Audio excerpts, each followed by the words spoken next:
You want a war? You're gonna get one. Now get the guns, the drugs, to my generation will take the fall. The saints will cross the nation, and it's a sex, the gods, the fakes, the frauds, they're messing with me. Come on, come on, come on, let's get it out. Move to the music, play that fucking music. Live through my music, yeah.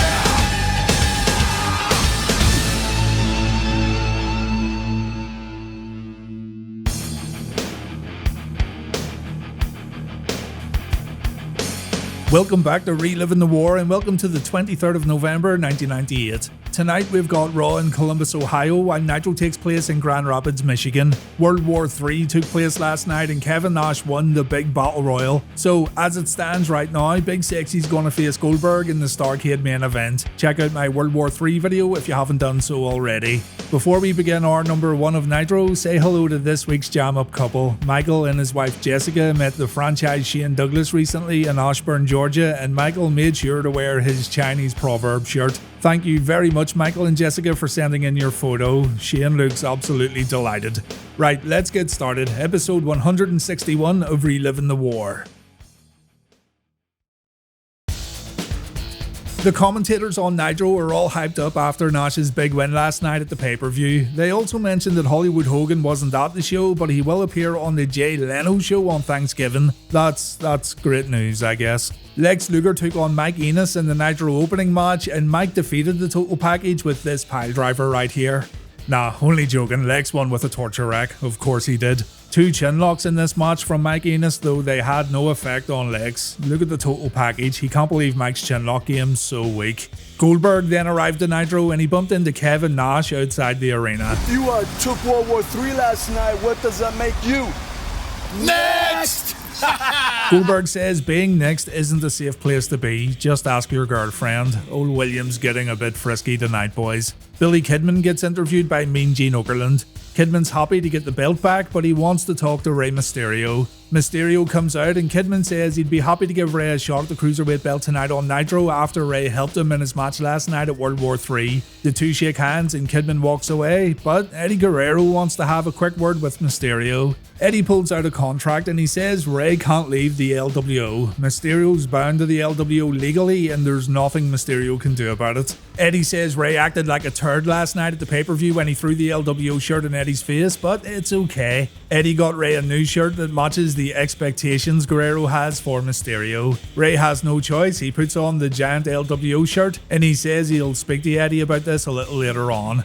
Norman Smiley then wrestled Chris Benoit, and check this, the wiggle's starting to slowly come out, guys. Exciting stuff. Norman thought he was hot shit after kicking Benoit, but Chris got some payback by slapping Norman across the ear. Norman then pulls off a nice arm suplex, and Alex Wright has some stiff competition, guys. Smiley just can't help himself. Someone must have flicked a switch because this is a completely new, more confident Norman Smiley, and it's great to see. Still, showboating doesn't win matches, usually. Norman takes 3 German suplexes followed by a diving headbutt. Benoit then applies the crossface and Norman taps out. The last 3 remaining members of the Wolfpack cut a promo next and Big Sexy's in a great mood. Lex says he hates to come in second place, but World War III was the Wolfpack's night. He tells the fans that Big Kev's going to be the next world champion. And Kevin says the Black and White have tried to wipe the Wolfpack out by injuring Sting and Macho, but Big Sexy won the Battle Royal and there's nothing anyone can do about it now. Nash laughs when he says, "I'm next," and the bottom line is Kevin Nash is going to be the man who ends Goldberg's undefeated streak at Starrcade. You heard it right here, folks.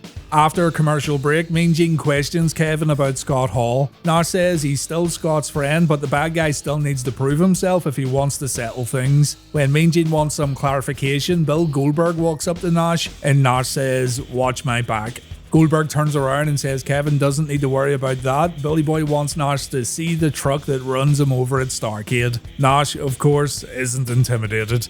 My boy and your boy Tokyo Magnum took on Kanyon next, and Raven decided he wasn't going to go out and stand in Kanyon's corner. Kanyon says Raven's acting like a little child, and Raven says that's the same thing his mom used to say to him. Keep this in mind. Magnum gave it his all, but he was unable to overcome Kanyon and the Flatliner. Another win for Chris on Monday Nitro. We returned to Casa del Frosty Balls as Glacier took on Bobby Duncum Jr. The match wasn't good, to be honest, and Glacier took another loss when Mr. Duncum pulled off a full Nelson facebuster. I think it's safe to say at this point that the Glacier project is well and truly done for, but fear not, the Bobby Duncum Jr. project is destined to be a huge success. The Giant comes out for an interview and he says Kevin Nash spearheaded the group effort to eliminate him last night in the Battle Royal. So the big man feels that he's owed a shot at the world title. That makes sense, right? Giant says he'll beat Goldberg tonight and then beat Kevin Nash at Starrcade. So the challenge has been issued and yes, it ends up getting accepted. Giant versus Goldberg is our Nitro main event.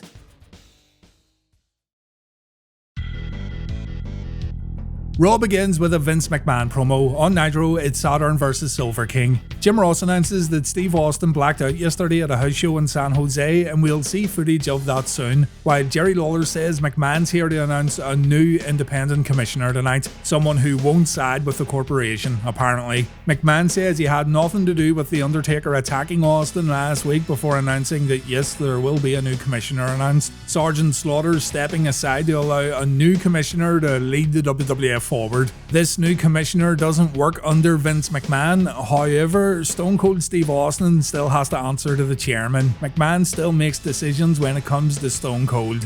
Vince then makes the big announcement and it's Shawn Michaels. Shawn Michaels is back and he's the new commissioner of the WWF. JR says McMahon can't tell Shawn Michaels what to do and King wonders how someone like Shawn got this job. But HBK grabs the mic and he says it looks like there's a new sheriff in town. Shawn thanks Vince for the opportunity but he guarantees that things will never be the same again. He then asks Vince if he can book his first match right now. Vince agrees and HBK says there's going to be a WWF title match tonight on Raw. The Rock defends his championship against X-Pac. Shawn then says hit the music and the DX theme song plays in the arena, so it looks like HBK still has ties with his old faction and he's already using his new position to get his buddies title shots. Before the Nitro match, Saturn sends a message to Ernest Miller. In the middle of the match, Miller and Sonny Ono came out to the stage and Miller said Sonny had no issues beating Perry Saturn, so there's no reason for the cat to face Saturn anytime soon. So Perry wipes out Silver King with a few suplexes and a Death Valley driver. He wins the match and he goes after Miller and Ono, but the dastardly duo run away. The Headbangers take on the Oddities next on Raw, while over on Nitro, it's Rey Mysterio versus Billy Kidman for the Cruiserweight belt. Rey Mysterio's still not too happy about being part of the LWO, but I would assume he's more angry about the size of that t-shirt. Some crisp back and forth action between the two culminates with Kidman taking a face-first slam out of the corner. Rey then shows a certain someone on the other show how and when to do a Bronco Buster, but Kidman responds with a slingshot head scissors from the apron. Both men take a hard spill to the floor following a Hurricane Rana over the top from Rey, and on the outside, Rey uses the barricade to connect with another head scissor takedown. The challenger's momentum gets stopped suddenly as Kidman drops Rey face first on the apron before rolling him back in and connecting with a slingshot leg drop. A brief chinlock is still a chinlock as Kidman delivers the most devastating move in pro wrestling history, but Rey somehow escapes and he attacks the knee of the champion. Rey hits a springboard leg drop from the second rope, but he only gets a 2 count. As expected in a cruiserweight match, the momentum's going back and forth here as Kidman connects with a top rope crossbody and he then charges at Rey, but Mysterio gets out of the way and Kidman tumbles to the floor. The challenger then dives at the champion with a somersault plancha before rolling Kidman back inside. His attempt at a springboard attack gets countered with a dropkick by Kidman and both men are down. This Cruiserweight title match has been great so far.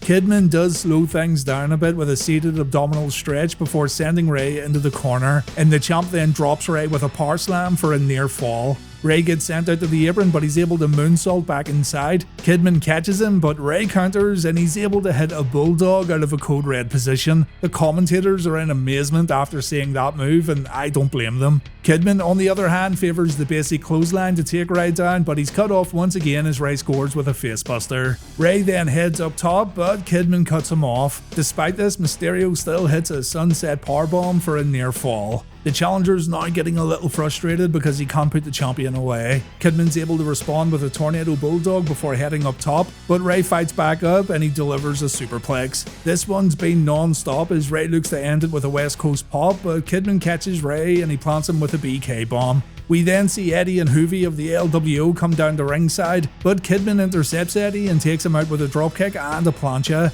As the referee's distracted, Hoovy comes in and he nails Rey with a Hoovy driver. Kidman doesn't realise what happened as he makes his way to the top and the Cruiserweight champ hits the shooting star press to retain the gold. An absolutely fantastic match on Monday Nitro, proving what we already know to be true. The Cruiserweights are the shining light of WCW. On Raw, the ICP were supposed to face the Headbangers tonight, but they chickened out, saying they weren't physically and mentally ready. So the Oddities took their place, and yeah, big mistake. They really should have seen this one coming from a mile off.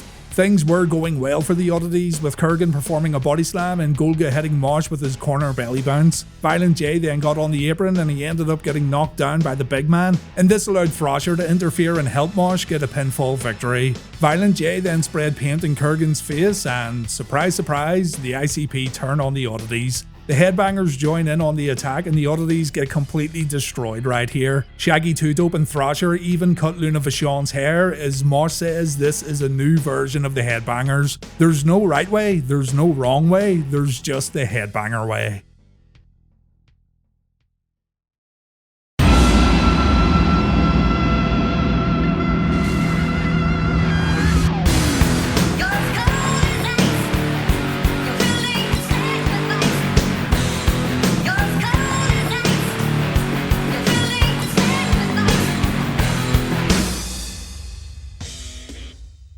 Steve Blackman versus the Blue Blazer on Raw. Eric Bischoff calls out Ric Flair on Nitro. The Blazer goes on offense right away, but he quickly remembers he's in the ring with the baddest man in the universe and he gets out of harm's way. Big Stevie goes to the outside and he chokes the Blazer with his own cape, but back in the ring, Blackman misses the most electrifying move in sports entertainment today, the motherfuck elbow. The Blazer lands an enziguri before applying the Dragon Sleeper. Blackman gets out and he lands a back elbow, but the Blue Blazer then applies a sharpshooter and Blackman has to crawl to the bottom rope. Steve then hits a dropkick, but the Blazer swats away a second. The Lethal Weapon comes back with the Blackman elbow, and Steve wins the match with the motherfuck kick. No one kicks out from it. Steve wants to take the Blue Blazer's mask off, but Owen Hart runs down to launch an attack, so the mystery of the Blazer continues on Raw. After the match, we see footage of Austin blacking out the night before during a house show. Jim Ross says this was caused by The Undertaker hitting Stone Cold with that shovel last week, but don't worry, we have got more Stone Cold later in the show. We also see Shawn Michaels and Vince McMahon having a disagreement. It looks like HBK's calling the shots and there's nothing Vince can do about it.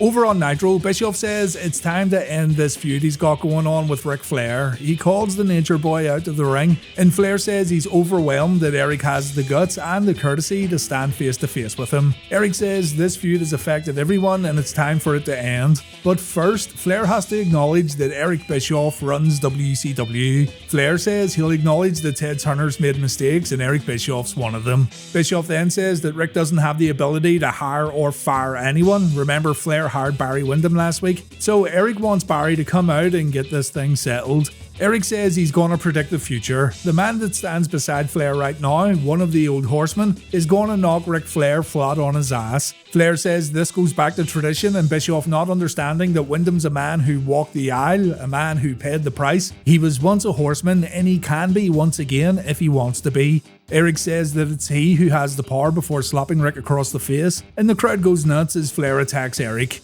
Barry Windham then attacks Ric Flair, and even though Rick tries to fight back, Windham takes Flair out with a knee to the balls, and yeah, brilliant. Another turn on Nitro. It happens so frequently now that it's hard to be surprised.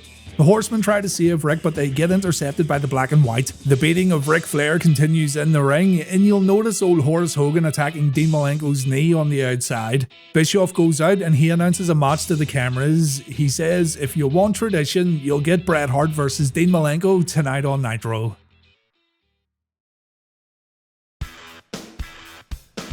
The Brood take on D'Lo and Mark Henry next on Raw, while on Nitro, Konnan wrestles Booker T. Once again, it's the combination of Edge and Gangrel representing the Brood, which makes sense as Christian's going to defend his light heavyweight title a little later on. As D'Lo and Mark Henry make their way to the ring, we see a clip from last week where big old Mizark asks China out on a date. Amazing that all it takes to get a girl is to harass her on worldwide television and force her to go out with you against her will. Who says romance is dead, eh? King does refer to Mark as sexual chocolate right here, marking the genesis of a nickname that would follow Mark around to this very day. D'Lo gets the better of Edge in the early going, but Edge quickly turns the tide with a Hurricane Rana and a dropkick. Gangrel gets tagged in and the Brood connect with a double back elbow before they take D'Lo to the corner and connect with a double DDT. Can't recall ever seeing that before, and the crowd pop big for it too.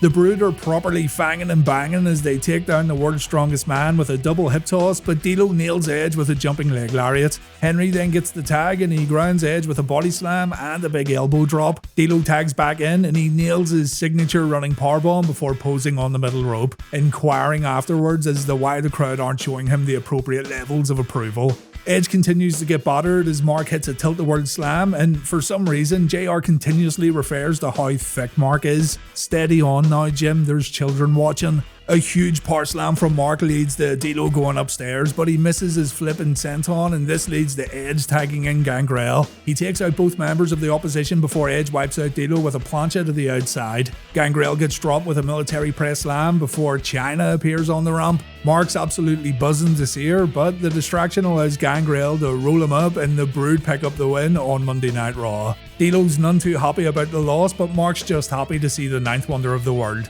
China says to Mark that she'll do it, she'll go out on a dinner date with him, which makes Mark so ridiculously delighted that he celebrates in the ring by rolling around on the mat before running back up the ramp. It's actually quite sweet, if you forget about all the nefarious means that he used to get to this point. On Nitro, for the first time in a long time, it's hard to pick a winner. Konnan and Booker T fall into that crowd-pleasing upper mid-card bracket that WCW don't like messing around with too much, so I'm going to say it'll be a draw or a DQ.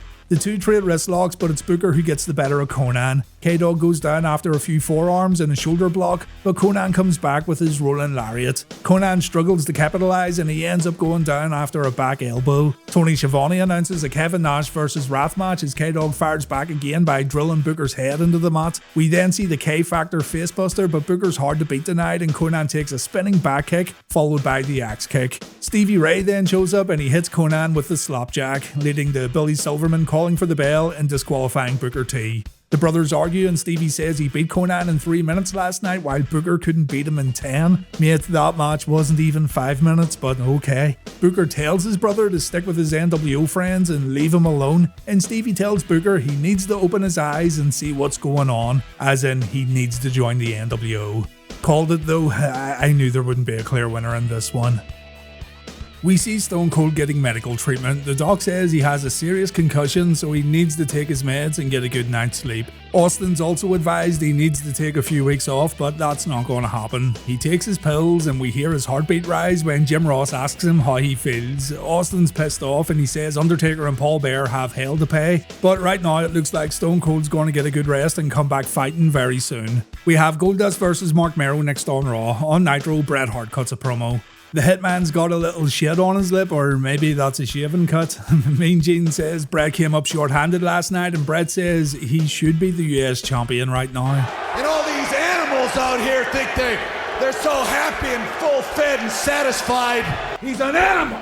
An animal! An animal! Bret says DDP's victory was cheap and shallow. DDP's cheap, DDP's a punk, and these people are punks. Bret says this isn't over. The Hitman wants a rematch because last night was the pits. Bret's going to take it all out on Dean Malenko, the injured Dean Malenko. Bret says he's going to rip Malenko's leg off and throw it into the crowd, so someone's going to get a free leg tonight. How about that? Bret repeats that he wants another match with DDP before leaving, and Mean Gene confirms the feud isn't over. We'll see about that next week.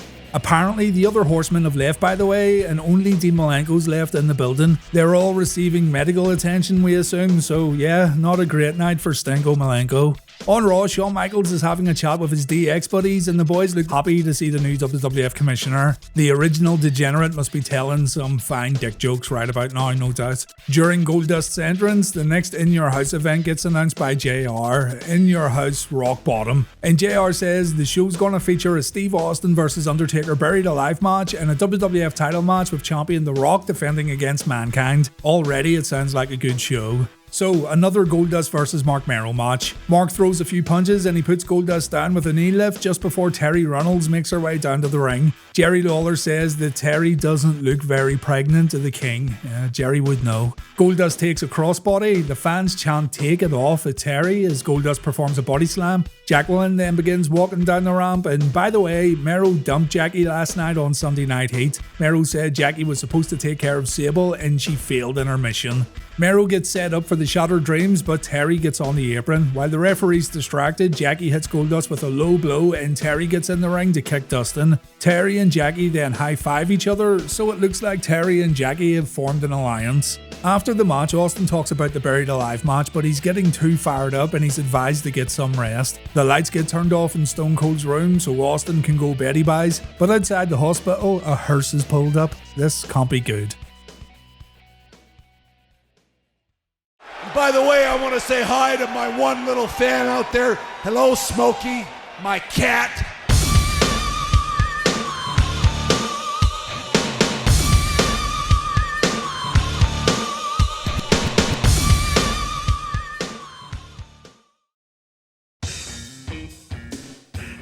Next on Raw, it's a triple threat hardcore match, Mankind vs Shamrock vs Bossman. On Nitro, Raph takes on Kevin Nash. It's the first of our 3 title matches tonight on Raw, as Mankind defends his hardcore championship against 2 members of the corporation. This is advertised as a triple threat match, but I'm fairly sure we know where this one's gonna go. JR reiterates that the hardcore title's all that Mankind has left, as Bossman and Shamrock back him up into a corner to start the match. Mick does get a few shots in on the Bossman, but he's quickly overwhelmed and the double teaming begins. Bossman gets a 2 off of a back elbow. Mankind's able to take both of his opponents down with clotheslines before throwing Kenny Boy to the outside, and the 2 men then brawl up the ramp. Bossman intervenes, but he gets punched in the face. Mankind's doing a pretty good job holding off these 2 corporate goons right now. Shamrock takes a suplex on the steel ramp before Bossman runs through Mankind with a knee to the side of the head. Back in the ring, the hardcore champ gets choked with the Bossman's nightstick while Shamrock gets in a few shots from the outside. As if the odds weren't already stacked against Mankind, Vince and Shane show up on the ramp to see Mick get destroyed firsthand. Shamrock gets a shot in with his partner's nightstick to the ribs of Mankind before Bossman has a go himself. Mankind looks to brush the pain aside. Get it? As he attacks both men with a broom found under a ring, which he eventually breaks over Ken's back. The McMahons are not too happy about Mankind being in control as all 3 men make their way towards the announce table. Foley gets hit with a desk fan and a Coke can before Bossman grabs something a bit more heavy duty, a steel chair. Shamrock holds Mick, Bossman swings that chair, but Foley ducks out of the way and Shamrock gets clobbered. God, old Shamrock loved taking chair shots to the head, didn't he? Mankind hits a double arm DDT on the chair on the Bossman, and Mr. McMahon's absolutely livid. On the outside, Shamrock gets tossed into the steps before Mick grabs a fan's Mr. Socko. That isn't a euphemism, by the way. And Mankind's then able to lock in the mandible claw. It doesn't last long as Bossman comes to the rescue, but he soon suffers the same fate before he needs rescuing from Shamrock. Suddenly, the Job Squad show up and distract the referee after taking out the Bossman on the outside. Shamrock has the ankle lock applied, but Al Snow comes in and Kenny Boy gets head in the middle of the ring. Lucky man. Mankind's able to make the cover, and thanks to the Job Squad, Mick Foley pins Ken Shamrock to retain his hardcore title. He then chases the McMahons back up the ramp, but Shamrock's able to stop him. Kenny Boy, Mankind and the Bossman end up brawling to the back. So yeah, we now have the Job Squad. The group fittingly came together on WWF shows, but we'll see more Job Squad action later on Raw. On Nitro, we've got 2 big beefy boys squaring up to each other as Raph takes the early advantage by backing Big Kev into the corner and connecting with a couple of knees to the midsection. Nash looks to have turned the tables with a back elbow, but Raph comes back with a huge bicycle kick, which looked great by the way. He follows this up with a drop kick which sends Nash over the top rope to the floor. If only Raph could have done that last night. Nash takes his time before getting back inside, where he connects with some knee strikes of his own before backing Wrath into the corner to hit his signature back elbows. Wrath won't stay down though, as he scores with a big back suplex before heading up top and connecting with a clothesline for a 2 count. Wrath's all over the number 1 contender in this one, but Big Kev's able to hit a sidewalk slam, which only slows Wrath down momentarily as he comes back with a big shoulder block. Nash then hits a big boot before pulling the straps down. This may be the end of Wrath's undefeated streak right here. Big Kev hits the jackknife and that's it, Nash wins. Nash has ended one undefeated streak, but the question is, can he end another when he challenges Goldberg at Starrcade? I know people weren't happy with Wrath's momentum getting stopped by Kevin Nash, and yeah, I do agree that it kinda put the brakes on Wrath, but it's basically a sacrifice to show that Nash can stop the unstoppable. It's also a sacrifice that I don't think needed to be made. The Undertaker and Paul Bearer have gotten to Stone Cold, and yeah, it doesn't look good, does it? Austin's completely out of it. The Undertaker smothers Stone Cold before Paul Bearer helps the dead man quote unquote put Stone Cold under. So they have knocked Steve out and he's getting dragged back to the hearse. Paul and Taker have abducted Stone Cold Steve Austin, and we'll come back to this in just a moment. Next up, Christian defends his light heavyweight title against Dwayne Gill. Over on Nitro, it's a Chris Jericho promo. Jericho says he's disappointed in the Jerichoholics. They haven't been showing him any respect. They haven't been cheering him as loudly as they should. And everyone's forgetting that Jericho's their role model. In regards to Bobby Duncum Jr., the cowboy got embarrassed last night. And speaking of Bobby Duncum, there he is, with Ralphus. Ralphus gets hogtied by Jericho's new arch nemesis, and man, Ralphus needs to do better at his job. Over on Raw, Dwayne Gill gets annihilated by Christian. He gets in no offense at all, and even Edge and Gangrel feel like this is a waste of time. Christian lets his Brood teammates get in on the action while the referee's distracted, and we all think this one's over before it even begins. Just then, the Job Squad show up and they attack Edge and Gangrel. Back in the ring, Christian hits the Unprettier, but here comes Too Cold Scorpio with a splash. Dwayne Gill wins the match via pinfall, and my god, we have a new WWF Light Heavyweight Champion. Christian can't believe it. We then go to the cemetery and it looks like The Undertaker's gonna bury Austin long before rock bottom. But Austin wakes up and The Undertaker has to choke him out again. Paul sticks a cloth covered with ether in Austin's face and Taker then changes plans. The Undertaker says he's gonna embalm Stone Cold alive.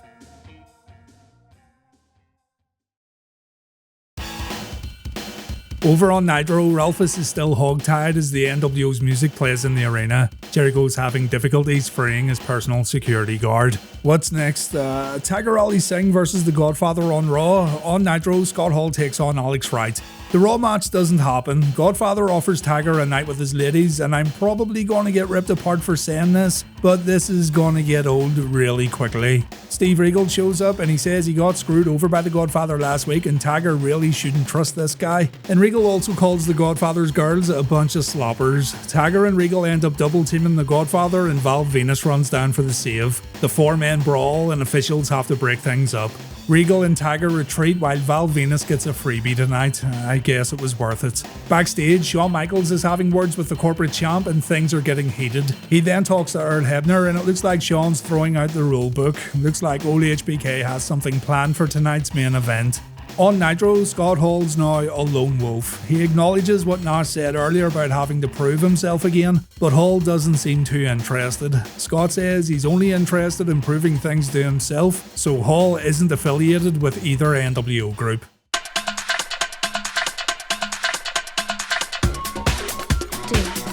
Oh, big Blacklist.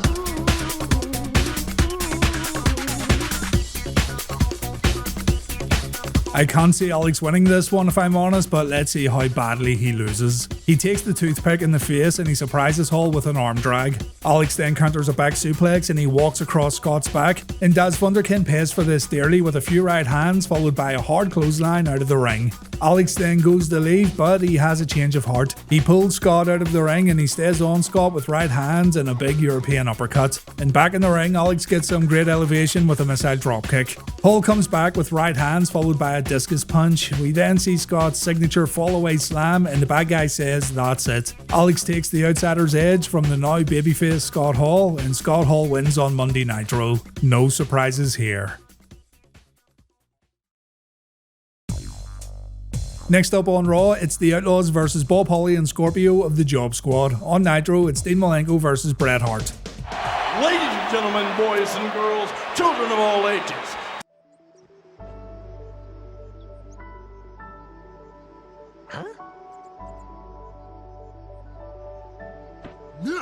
Shut up. Road Dogg wastes no time at all in delivering his dancey punch, followed by the dancey knee drop. Sparky Plug then holds L1 and L2 at the same time to steal Road Dogg's finisher as he nails a pump-handled slam for a 2 count. Both Scorpio and Billy get the tag before running through a fun little sequence of moves, culminating in a clothesline to Scorpio and a military press for Bob. Roddy comes back in, but he's met with a corkscrew kick right to the face by Scorpio, reminiscent of Kofi Kingston's Trouble in Paradise. And I hope you're all sitting comfortably, as it's time to settle into the Outlaws tag team match routine. Road Dogg gets beat up by Bob and Scorpio until he's able to counter a top rope attack from Scorpio with a foot to the face. Would you believe it? Billy Gunn cleans house after getting the hot tag. What a novel concept. But his momentum stopped when he goes up top and Bob hits the ropes, causing Billy to land on his little Outlaws. He's able to hit a tornado DDT before the match breaks down, and all 4 men fight inside the ring. To repay the favour from earlier in the night, Mankind comes down the ringside with a leaf blower. Yeah, a leaf blower. And he nails Billy in the head with it. Scorpio crawls over to make the cover, and the Job Squad have defeated the tag team champions here tonight on Raw. It seems like an unlikely alliance is about to be formed until Shamrock and the Big Boss Man come down to clean house, and the Outlaws also join in on the beating. Although I will admit, seeing Ken Shamrock wreck people with a leaf blower isn't a visual I thought I needed, but I actually really needed it. The corporate henchmen leave, but the corporate stooges arrive to walk the Outlaws back up the ramp, seemingly on a recruiting mission to bring the tag team champions on board. The Undertaker and Paul Bearer arrive at the funeral home where they plan on embalming Steve Austin alive. The dead man puts Stone Cold on a table, Paul Bearer prepares his rubber gloves, and the Undertaker says Austin can't disturb the ministry. This is all Austin's fault, and this is Austin's final road. Paul Bearer cuts Austin's shirt just before we go to commercial break, and when we come back, the Undertaker says this is going to be the worst and most unimaginable horror that Austin's ever had to endure. Taker then starts speaking in tongues, and it looks like this even freaks Paul Bearer out. But before any harm can come to Stone Cold, the Big Red Machine comes in for the save. Paul tries to continue what Taker started, but Austin wakes up just in time and he's able to escape the funeral home. He's dazed, he's confused, but he gets out and Stone Cold lives to fight another day. Time for some horseman business as Dean Malenko hobbles down to the ring.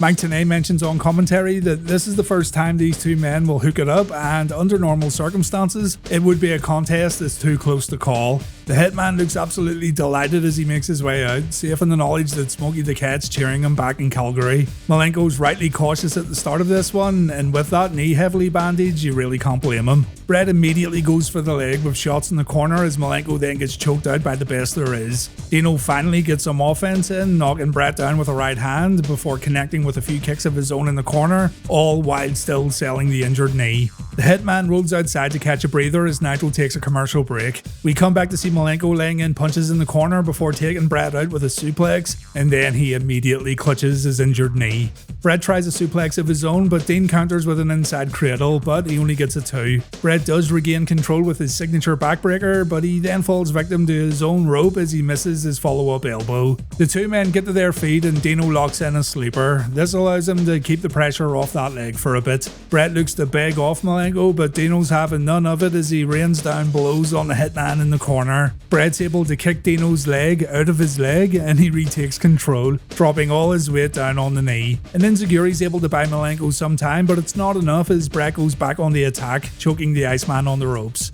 Malenko once again fights back and he hooks Bret for a suplex before dropping the hitman on the top rope. Bret wrote in his book that this move tore his groin and he was in a tremendous amount of pain for the rest of the match, as can be seen when he drops to the floor following the move. Bret claims that he was in so much pain that he couldn't tell Dean how pissed off he was at him, and following the match, Dean quickly got dressed and he left the arena without apologising, according to Bret anyway. Bret says that he lost all respect for Malenko following this match. Did Bret have a legitimate gripe here? If he got hurt, then absolutely, yes, but accidents happen in pro wrestling and the hitman knows that as well as anyone. It just seems to be one of those spots that went wrong, unfortunately. Although I will say that Dean was maybe in the wrong for not at least checking in on Bret afterwards, if that is indeed what happened. Bret does struggle getting back in the ring and he's met with a jumping leg lariat from Malenko when he does make it inside. Dean locks in a cloverleaf which had to hurt Bret with a torn groin, but the hitman quickly gets to the ropes. The 2 men end up on the outside and Bret grabs a chair, but Malenko intercepts and drops the hitman. Malenko then throws the chair into the ring and he heads up top. Bret grabs the weapon, but Charles Robinson prevents him from using it, allowing Malenko to hit a missile dropkick for a 2. Dino attempts a leapfrog, but Bret clips his knee and Malenko crumbles to the mat. Bret then drags him to the corner and he wraps the injured knee around the ring post. Bret picks Dean up and, in reference to his match with DDP last night, he hits a diamond cutter on the chair, which forces the referee to call for the bell. Bret looks to Pillmanize Dino's leg, but DDP comes out of the crowd for the save. This initially backfires as Bret hits DDP with the chair, but the US champion fights through and he sends the hitman packing. The crowd put up the diamond cutter sign as DDP gets on the mic to demand a rematch from last night against the hitman. Bret wants no part of DDP tonight, so Page lays out the challenge for next week on Nitro before saying he's all jacked up for Bret feeling the bang.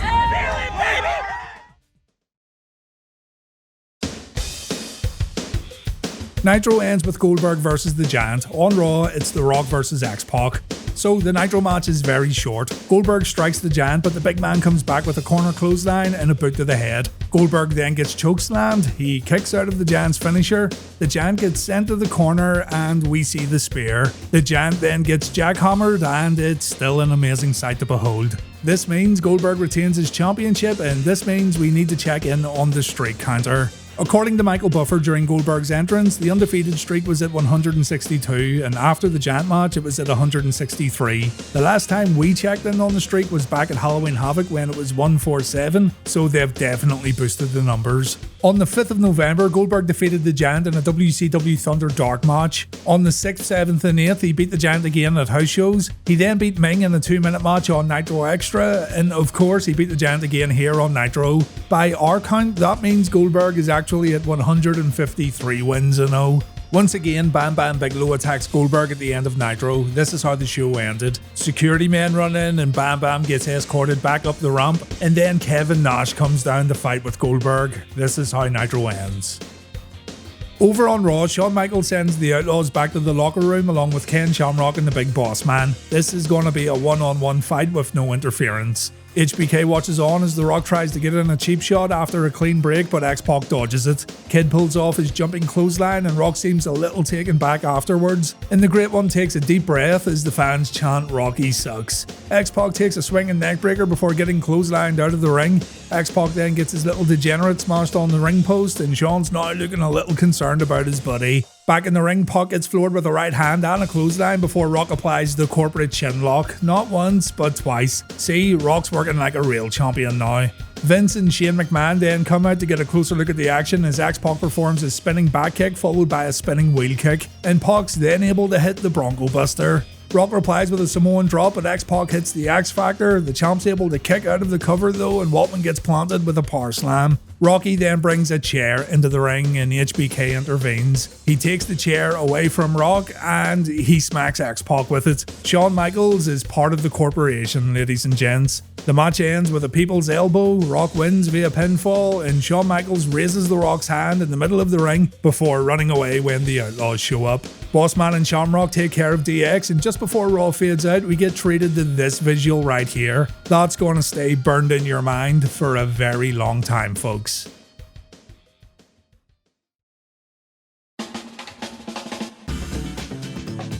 The in-ring action was better on Nitro this week, but as usual, the WWF did a lot more storyline work. Still, I'm giving it to Raw this week because it was just a better watch from start to end. The Undertaker and Austin stuff was batshit crazy, but in a good way. And HBK turning on DX was a nice little twist at the end of Raw. The WWF's now on 78 points, Nitro's on 65, and we've got 18 ties on the board. Raw won in the television ratings with a 4.9, while Nitro scored a 4.5.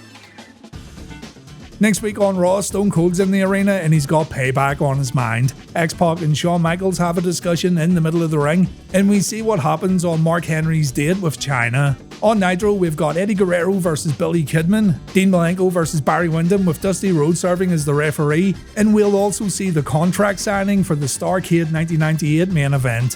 Thanks for watching as always, guys. Remember, there's no Reliving the War for another 2 weeks, but I'll see you all again very soon.